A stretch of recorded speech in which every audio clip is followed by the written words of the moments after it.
नमस्कार दोस्तों, प्रेमानंद महाराज को मिली थी मारने की धमकी। लॉरेंस बिश्नोई गैंग ने धमकीबाजों को दे डाली चेतावनी, जो भी संतों का अपमान करेगा उसका अंजाम बुरा होगा। वृंदावन की पावन धरती जहां राधा कृष्ण की भक्ति में सुगंध हर कण में बसी हुई है, यहीं श्री हित राधा केली कुंज में संत प्रेमानंद महाराज लाखों भक्तों के लिए आध्यात्मिक प्रकाश बनकर उभरे हैं। उनके सत्संग और भक्ति मार्ग की शिक्षाएं आज देश विदेश में गूंज रही हैं। लेकिन हाल के दिनों में प्रेमानंद महाराज के कुछ बयानों को तोड़ मरोड़ कर पेश किया गया और उससे विवाद उत्पन्न हुआ, जिसकी वजह से संत प्रेमानंद महाराज को जान से मारने की धमकी भी मिल गई। ऐसे में अब बड़े गैंगस्टर गोल्डी बरार और रोहित गोदारा ने उन लोगों को चेतावनी दी है जो संतों का मजाक उड़ाते हैं या फिर उनका अपमान करते हैं। बता दें कि कुछ वक्त पहले एक लड़के ने प्रेमानंद महाराज को धमकी दी थी। 2 अगस्त 2025 को मध्य प्रदेश के सतना जिले के एक लड़के ने संत प्रेमानंद महाराज को जान से मारने की धमकी देते हुए कहा था कि अगर महाराज ने उनके परिवार के बारे में कुछ कहा होता तो वह उनकी गर्दन काट देता।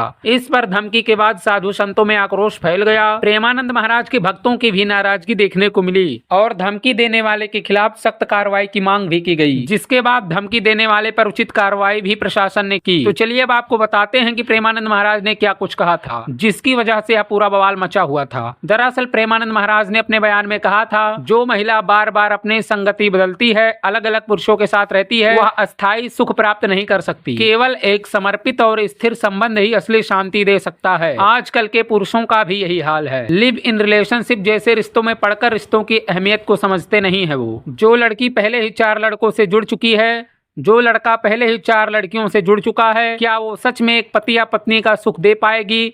और जिस लड़के की जिंदगी में कई गर्लफ्रेंड्स रही हैं, वह क्या एक पत्नी के साथ जीवन निभा पाएगा? यही बयान संत प्रेमानंद महाराज जी ने दिया था। अब ऐसे में गैंगस्टर्स की एंट्री हो चुकी है। प्रेमानंद महाराज को जान से मारने की धमकी मिलने के बाद गैंगस्टर गोल्डी बरार और रोहित गोदारा, जो लॉरेंस बिश्नोई गैंग से जुड़े हुए हैं, उन्होंने अब एक नई धमकी जारी की है, जिसमें वह कहते हैं प्रेमानंद महाराज या अन्य संतों का अपमान करने वालों का बुरा अंजाम होगा। बता दें कि गोल्डी बरार वही गैंगस्टर है जो पंजाबी सिंगर सिद्धू मूसेवाला की हत्या के मामले में वांछित है, और वहीं रोहित गोदारा ने भी पहले भी कई हाई प्रोफाइल धमकियां इसी तरीके से दी हैं। लेकिन अब एक नया मामला संतों की सुरक्षा को लेकर बहस छेड़ रहा है। वहीं इसके अलावा प्रेमानंद महाराज के बयान को लेकर बवाल मचा था, तो उस वक्त तमाम लोगों ने उनका विरोध किया था।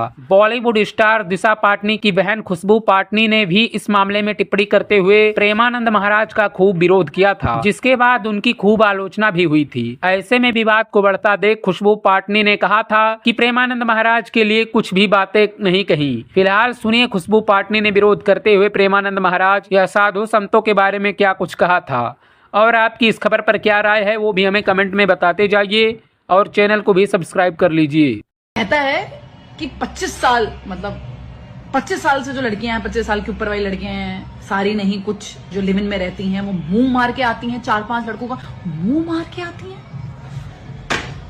अगर ये मेरे सामने होता ना, मैं इसको समझा देती कि मुंह मारना क्या होता है। I would have made him understand clear and these are bloody anti nationalist lot. You should never be supporting such bastards of highest order. All the namards of the society, all the fucking namards of the society is following this bastard. Remember, he is saying लड़कियां live in में होती मुंह मार के आती। उसने ये क्यों नहीं बोला जो लड़के लिव इन में रहते हैं वो भी मुंह मार के आते? क्यों नहीं बोला उसने? क्या कि लड़की अकेले लिव इन में रहती है? और लिव इन में रहना क्या गलत है भैया? क्या गलत है? अगर शादी करके पूरा बर्बाद करके एक दूसरे के घरों को, उससे बेटर अगर जो इंसान दिमाग लगा रहा है कि माँ बाप ने शादी करके ड्रामा मार रखा है, उससे पहले मैं खुद जाके देख लूं भाई ठीक है ठीक नहीं है, उसमें क्या गलत है?